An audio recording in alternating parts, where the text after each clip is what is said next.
I'm violent like a hockey fight with Bobby Knight. My writing like Zip 'em up.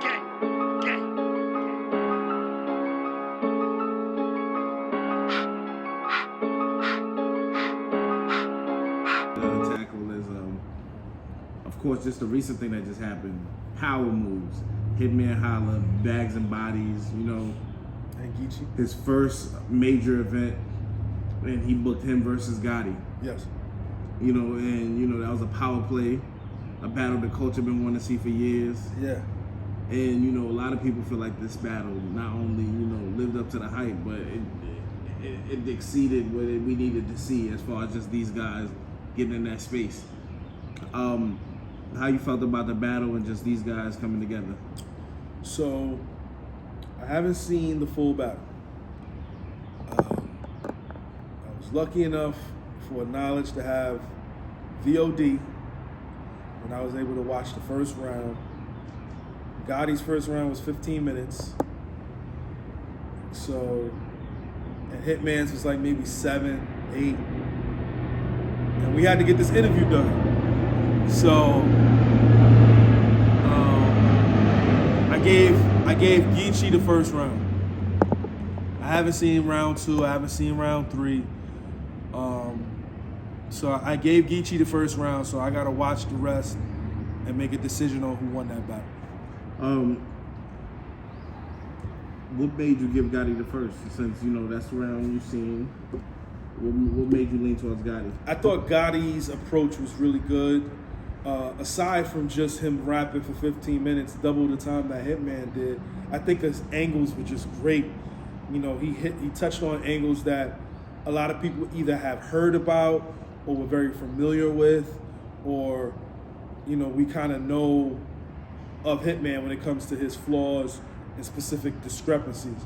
So he touched on those, and then he had a real talk kind of conversation with him about being in the street, the history of gangs in LA, like all of that is just tied to Gotti. And I feel like Hitman started heating up towards the end of his round when he finally started kind of attacking him and his flaws. Before that, it was just really great rhyming. Like he had some really dope setups and bars, but I just don't feel like it was enough attacking his opponent. He didn't really start doing that to the end of the round. Plus, it was double Hitman's round. So that's no fault of Hitman. It's just the fact that Geechi poured and packed so much of that in the first round. So I gave that first round to Geechi. Oh, just the energy up there, like a Clash of the Titans type of situation. What did you see from Geechi? You know what I'm saying? That you see, like, as far as like him having another one of these type of end game type level battles, from Luxes to the Boogs to now a Hitman, and you know what I'm saying? Just every time he's in there with like an end game level, what are you continuously seeing from Gotti? I mean, he's consistent. I mean, I think his story in general resonates with a lot of people, and he's very consistent with that story. He doesn't deviate from what he's conveying, and I think a lot of people resonate with that. People also don't like when he starts, freestyling and things like that, but when he's on his A game, he's pretty tough to beat.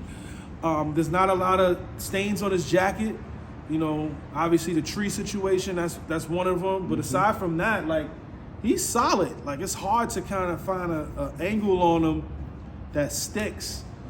And I think that people just feel like Geechi is one of the homies that's literally on the block doing what he do. Yeah. So like it's just this familiarity that people resonate with when it comes to him. You know what I mean? And as far as Hitman, him being in his like 15th season, to not only now, become a superstar on television and then battle rap, he is now at the point where he's still battling, still like want to battle the most dangerous and the biggest on his own league. What do you think about his power moves to be able to now throw his own card?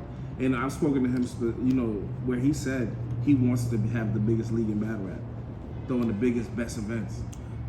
I mean, listen, as a black man that's successful, and wanting to start his own league and making it successful takes a lot of energy, a lot of time, a lot of finances, a lot of sacrifice. So you got to give him props regardless if how people feel about him, how people feel about his attitude or whatever. Like, he's doing his best to maintain the community as much as he can. I think that from a battle rap standpoint, in terms of him in the ring, I just think that there's a lot of things that people see that kind of come across as like, well, we know that you're on Wild 'N Out. We know that you started here. We know that you're on Wild 'N Out. And we've kind of seen him for the past 15 years. So we've seen his ups, we've seen his downs, we've seen his goods, we've seen his bads. But for whatever reason, like, his bads are so, in battles, it's like magnified. You know what I'm saying? It's like...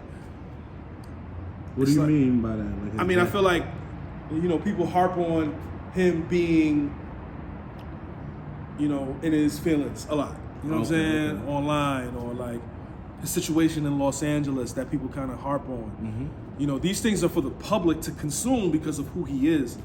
So that just comes with the territory, right? Like, King has to wear the crown, right? And that goes with any battler who has some sort of notoriety. Heck yeah. Right? When you think of Mook, whatever happened with Mook in the past, right? Whatever happened with Lux in the past. Yeah, facts. All of these things are for us to consume. To be used against you in the battle ring. In the battle court of law. Yeah. Whereas Geechi, we've had Geechi here since, 2016? Yeah. That's half the time of Hitman. So the only thing that he kind of really slipped up on was the tree.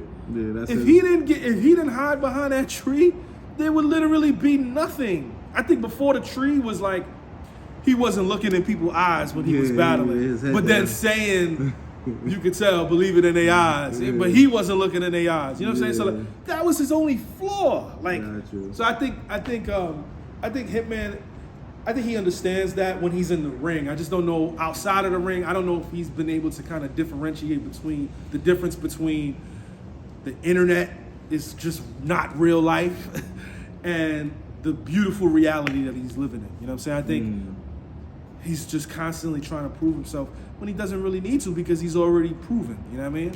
Yeah, Hitman definitely always moves as if, and I think he said it before, like he got a chip on his shoulder. He doesn't need to have one. He's already... He beat the game twice, that shit? Like, yeah, he already beat the game. I mean, like, a lot of people are looking to be as successful as he has been over the course of his career. Yeah. We're talking about a guy who went from Fight Club to, like, top of the food chain in battle rap. Yeah. When he did Fight Club, that was in St. Louis. Yeah. He was trying to get on. Like, a lot of people strive to get to where he's gotten to. There's no reason to have this chip on his shoulder. In terms of competitiveness, sure, there's always going to be new competitors, right? And you always want to remind people, but I feel like it's to the point where I don't want him to get obsessed to the point where he loses himself in the process. You know what I mean? No, man. And Hitman, like I said, he's bossing up, and he's got a lot in front of him still to go. Yeah. As far as like mega matchups and things like that. One of the first. I can look at eyes and see who real for real. I think niggas influence be fake, so how they real for real? Seen that nigga.